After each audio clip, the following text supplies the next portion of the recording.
2월 24일 아침 말씀 묵상을 시작합니다. 오늘 우리에게 주시는 하나님의 말씀은 요한복음 7장 37절로 52절까지의 말씀입니다. 요한복음 7장 37절로 52절입니다. 명절의 가장 중요한 날인 마지막 날에 예수께서 일어서서 큰 소리로 말씀하셨다. 목마른 사람은 다 나에게로 와서 마셔라. 나를 믿는 사람은 성경이 말한 바와 같이 그의 배에서 생수가 강물처럼 흘러나올 것이다. 이것은 예수를 믿은 사람이 받게 될 성령을 가리켜서 하신 말씀이다. 예수께서 아직 영광을 받지 않으셨으므로 성령이 아직 사람들에게 오시지 않았다. 이 말씀을 들은 무리 가운데에는 이 사람은 정말로 그 예언자이다 하고 말하는 사람들도 있고, 이 사람은 그리스도이다 하고 말하는 사람들도 있었다. 그러나 더러는 이렇게 말하였다. 갈릴리에서 그리스도가 날 수 있을까?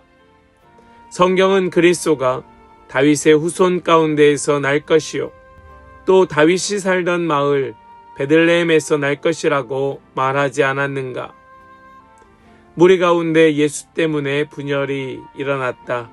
그들 가운데에서 예수를 잡고자 하는 사람도 몇 있었으나 아무도 그에게 손을 대지는 못하였다. 성전 경비병들이 대제사장들과 바리새파 사람들에게 돌아오니 그들이 경비병들에게 물었다. 어찌하여 그를 끌어오지 않았느냐? 경비병들이 대답하였다. 그 사람이 말하는 것처럼 말한 사람은 지금까지 아무도 없었습니다. 바리새파 사람들이 그들에게 말하였다. 너희도 미혹된 것이 아니냐? 지도자들이나 바리새파 사람들 가운데에서 그를 믿은 사람이 어디에 있다는 말이냐? 율법을 알지 못하는 이 무지렁이들은 저주받은 자들이다. 그들 가운데 한 사람으로 전에 예수를 찾아간 니고데모가 그들에게 말하였다. 우리의 율법으로는 먼저 그 사람의 말을 들어보거나 또 그가 하는 일을 알아보거나 하지 않고서는 그를 심판하지 않는 것이 아니요. 그들이 니고데모에게 말하였다. 당신도 갈릴리 사람이요. 성경을 살펴보시오.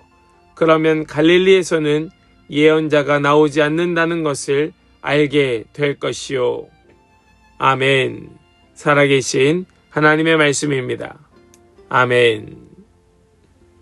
할렐루야. 오늘도 우리와 함께 하시며 우리에게 말씀 주시는 주님을 찬양합니다. 주시는 말씀 우리 붙들고 우리 주님께로 더 가까이 나아가는 그런 은혜가 있기를 소망합니다. 오늘 말씀 속에 등장하는 유대인의 명절은 초막절입니다. 그리고 오늘 본문 속에 보면 그 마지막 날이었다라고 말씀하고 있습니다. 이 초막절은 유대인의 명절 가운데에서도 너무나도 성대하게 치러지는 명절이었습니다. 제사장은 실로암 못에서 길어온 물을 성전에 부으며 광야의 반석에서 물이 터졌던 사건을 기념하게 됩니다.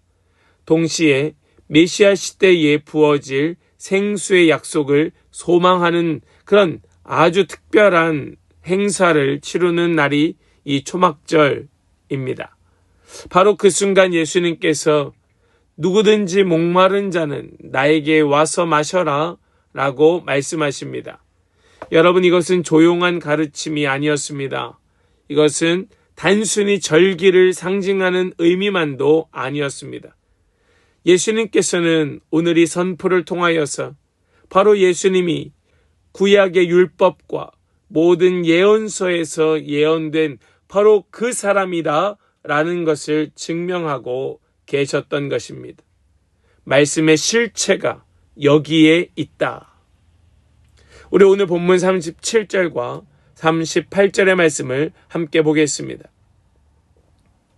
명절의 가장 중요한 날인 마지막 날에 예수께서 일어서서 큰 소리로 말씀하셨다.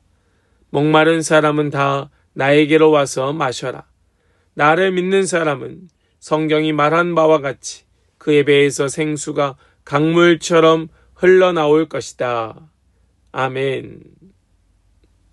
예수님의 초청은 보편적입니다. 누구든지 다 나에게로 와서, 누구든지 다 나에게로 오라고 말씀합니다. 그런데 여기에 다 나에게로이지만 한 가지 중요한 것을 예수님께서 붙이십니다. 그것은 무엇인가 하면 목마른 사람입니다. 목마른 사람. 이것은 단순히 감정적이거나 혹은 육체적인 느낌을 말하는 것이 아니라 영적 결핍을 자각하는 자를 의미합니다. 영적 결핍을 자각하는 자. 종교는 형식으로 목마름을 가릴 수 있습니다. 율법은 외형으로 채울 수 있습니다. 그러나 그 영혼의 갈증은 도저히 가릴 수 없습니다. 요한은 해설을 덧붙입니다. 이 말씀은 장차 믿는 자들이 받을 성령이다 라고 설명하고 있습니다. 지금 이 목마른 사람, 예수님은 그들을 부르고 계시는 겁니다. 그것을 인정하는 자, 그 결핍을 자각하는 자들, 그들은 누구라도 오라고 말씀하고 계십니다. 예수님의 가르침은 바로 생명의 근원이 누구인가를 보여주는 말씀이었습니다. 여기에서 중요한 표현은 그 배에서 생수의 강이 흘러나올 것이다 라고 말씀하는 겁니다. 신앙은 공급받는 수준에 머무르는 것이 아니라 흘러넘쳐서 주변 사람들도 그 목마름에서 해갈되게 하는 것이 바로 성경의 원리이고 하나님의 임재의 역사였던 것이죠.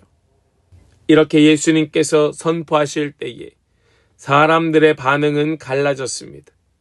같은 말씀이었지만 다른 반응이 나타나고 있었습니다. 말씀 40절로 42절까지의 말씀을 보시면 이 말씀을 들은 무리 가운데에는 이 사람은 정말로 그 예언자이다 하고 말하는 사람도 있고, 이 사람은 그리스도다 하고 말하는 사람들도 있었다. 그러나 더러는 이렇게 말하였다. 갈릴리에서 그리스도가 날 수 있을까?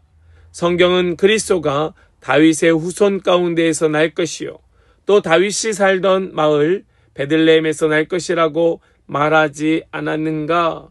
지금 사람들은 서로 제각각 다른 반응을 보이고 있었다는 겁니다. 그런데 중요한 것은 무엇인가 하면 많은 사람들이 성경적 지식은 가지고 있는 듯 하였지만 정작 예수는 거부하고 있다는 사실입니다. 여러분, 이것이 중요해요. 성경적 지식은 있습니다. 말씀을 아는 것 같아요. 그런데 예수는 거부합니다. 정말 말씀을 자신의 삶에 적용하지 않습니다. 너무나 많습니다. 너무나 많이 있습니다. 지금도 마찬가지입니다. 문제는 정보의 부족이 아니라는 겁니다. 문제는 정보가 부족한 것이 아니라 정말로 예수 그리스도의 마음을 담는 그 마음의 그릇이 없다는 거예요. 예수님 말씀을 오늘 우리는 귀담아 들어야 될 것입니다. 오늘 이 말씀을 우리는 눈여겨보아야 될 것이에요. 우리 43절의 말씀을 이어보시면 이렇게 말씀합니다. 무리 가운데 예수 때문에 분열이 일어났다. 분열이 일어났다.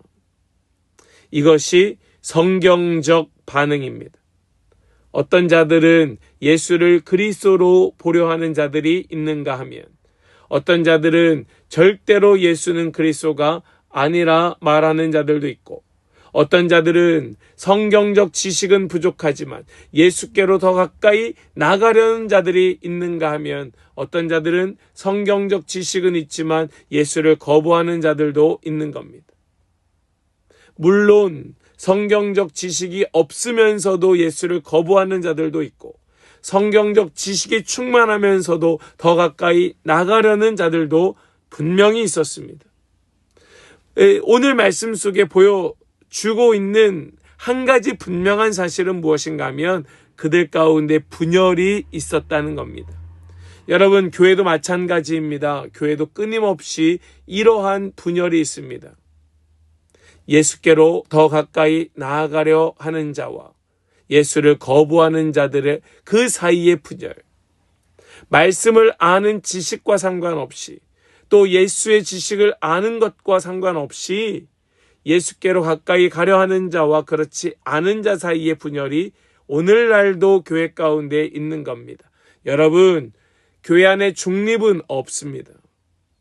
우리 이 말씀을 우리 자신에게 적용하여 나는 어떤 자인가? 나는 어떤 자리에 서 있는가? 우리 살펴보고 돌아보는 그런 은혜가 있기를 소망합니다. 예수님께서 하시는 말씀으로 인하여서 많은 사람들 가운데 분열이 일어나고 있을 때에 예수님을 잡으러 왔던 그 경비병들이 예수님을 잡지 못하고 다시 돌아갑니다. 그때에 이 바리새파 사람들, 유대의 지도자들과 바리새파 사람들이 경비병들에게 왜 잡아오지 않느냐고 말할 때에 경비병들은 이렇게 대답합니다. 우리 먼저 46절 말씀을 보겠습니다. 경비병들이 대답하였다. 그 사람이 말하는 것처럼 말한 사람은 지금까지 아무도 없었습니다. 경비병들은 예수님의 말씀을 듣다가 한 가지 분명하게 깨달은 것이 있습니다. 지금까지 이렇게 말한 사람은 아무도 없었다. 우리가 이런 말씀을 처음 들었다. 그러자 바리새파 사람들이 뭐라고 말하고 있는가? 47절 보니까 너희도 미혹된 것이 아니냐라고 이야기합니다. 여기서 드러나는 것은 진리에 대한 논쟁이 아니라 권위에 대한 문제입니다. 지금 예수님의 권위를 인정하는 자와 그렇지 않은 자의 분열이 보이고 있는 것이죠. 여기에도 또 다른 분열을 보고 있는 겁니다. 권력과 자존심을 주장하는 자들은 그 계시를 거부하고 있지만 그것을 다 내려놓은 자들, 저 낮고 천한 자리에 있던 자들은 예수님을 받아들이고 있었던 것이죠. 결국 오늘 말씀은 이렇게 마치게 됩니다. 우리가 마지막 절의 말씀을 보지는 않았지만 이제 마지막 절과 또 8장으로 넘어가면서 사람들은 각각 다 자기 집으로 돌아가고 예수님은 기도하러 산으로 가셨다라고 말씀하면서 이제 다음 사건으로 넘어가게 됩니다. 오늘 말씀을 정리하며 우리 결론을 맺으면 이 초막절은 물을 기념하는 절기였습니다. 그러나 예수님은 기념 정도가 아니라 바로 예수님이 생수의 실제가 되신다는 것을 보여주셨습니다. 목마름을 인정하는 자는 와서 생수를 마시고 그 모든 목마름을 해결하라고 말씀하여 주셨습니다. 그러나 그 말씀을 받아들이려 하지 않는 자들은 분열하였고 갈라서게 되었죠. 여러분들은 그저 종교적 행위로 예수를 믿고 교회를 다니고 있지는 않습니까? 정말로 말씀을 나에게 주시는 말씀으로 적용하면서 나의 삶을 돌아보고 있습니까? 내 종교적 열심은 있지만 정말 내 삶을 돌아보지 않는 이 예수님 시대의 바리새파 사람들처럼 오늘도 그렇게 살아가고 있다면 우리 마음을 내려놓고 정말로 예수 그리스도의 말씀을 나에게 주시는 말씀으로 받아들이고 인정하는 그런 은혜가 오늘 우리 모든 성도들 가운데 있기를 소망합니다. 은혜를 외치는 분 앞에 우리는 오늘도 겸손한 마음으로 나아가야 할 줄을 믿습니다. 우리 그런 모든 성도들 다 되시기를 주님의 이름으로 간절히 축원합니다. 아멘. 우리 이제 더 깊은 묵상으로 나아가길 원합니다. 함께 묵상하실 때에 나는 영적 목마름을 진실하게 인정하고 있는가? 말씀을 들을 때에 순종보다 판단이 먼저 나오지는 않는가? 나는 진리를 권위나 분위기로 재단하고 있지는 않은가? 내 삶에서 성령의 생수가 흘러나오고 있는가 아니면 꽉 막혀 있는가 우리 것을 돌아보면서 함께 더 깊은 묵상으로 나아가기를 원합니다. 함께 묵상으로 나아가겠습니다.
우리 이제 함께 결단하며 기도하기를 원합니다.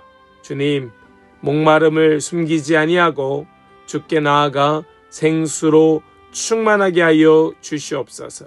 오직 우리의 생수가 되신 예수님만 마시는 삶이 되게 하여 주옵소서. 함께 결단으로 기도하며 나아가겠습니다. 기도합니다.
이제 제가 기도하고 오늘 아침 말씀 묵상을 마치겠습니다.